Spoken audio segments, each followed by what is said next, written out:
welcome back to Taktik. I'm Gabriel, and today we have the Tekken 45. Now this is the Tekken 45 Charlie, or C. It's a short version, the PDW, and basically we're going to do a short overview and initial impressions after playing around with the gun for a bit. There is another version of this with a 10-inch barrel. This one actually has a 6-inch barrel that comes with the ERG stock. So for those guys who are looking for the recoil setup, that's that model. Unfortunately, at this moment, those are all gone. They're out of stock. They've been wiped out. These are still around, so if you are looking for a smaller CQB PDW setup, it's a pretty good setup. So let's start from front to back. Up front, we got our mock suppressor. It's a pretty short one, stubby. You can actually replace that pretty easily with a standard flash hider. You got the new Ronin key mod rail with an extra rail segment up front integrated with the PTS flip-up sights. Back here you have an AR style upper receiver, but it's not exactly the same. I mean, it's got more straight lines, no curves and stuff like that. It's actually a really nice upper receiver with a new window, or new polymer dust cover. The controls are completely ambidextrous, and in all honesty, their ergonomics are really cool. My favorite part is basically running this and that, and now I can just adjust my hop up, done, let it go, that's that. For a righty, it's fun. For a lefty, well, you still have access to your mag release and your bolt catch. Naturally, that's if the way you want to do it. Selectors are ambi. You got the large polymer. I use it as a grip, actually. It's pretty handy.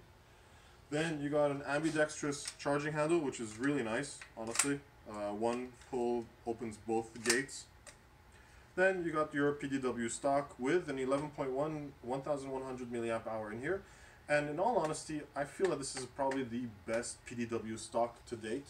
When I compare it to others, or whether Crytek or G&G, I really like this one. The cheek weld really helps. So the gun's pretty front heavy. This added weight in the front doesn't necessarily help, and whenever you put in the mag, it comes down really low. So there's a lot more moment that brings it down. But the minute it's on your shoulder, it works really well. Again, for me, it's the controls. I really like them. I hope to see those more on the M4s later on, whether RM4s or VM4s. I hope they transition the whole setup there, but we'll see in time. So, enough of me talking, let's actually shoot. Remember, this version is actually the adjustable FPS, so with the tool you can actually adjust your FPS from anywhere from 410 to 375, I think, or 380. No. Performance is going to be similar to most VM4s, which is pretty good actually.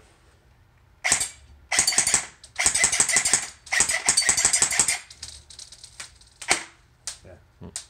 So. Pop-up was off, so it rolled out the barrel. Oh, okay.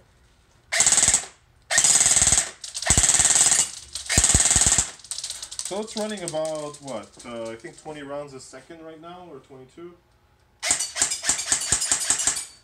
Decent reaction time on the trigger. Now, if you want to improve that, well, technically this gun actually has a new trigger block that is compatible with Titan setups. So you can actually replace this trigger pack with a Titan, a BTC, or any other MOSFET setup that replaces the trigger pack. So this was a short overview of the Ronin Tekken 45 from KWA, and this was Gabriel signing out.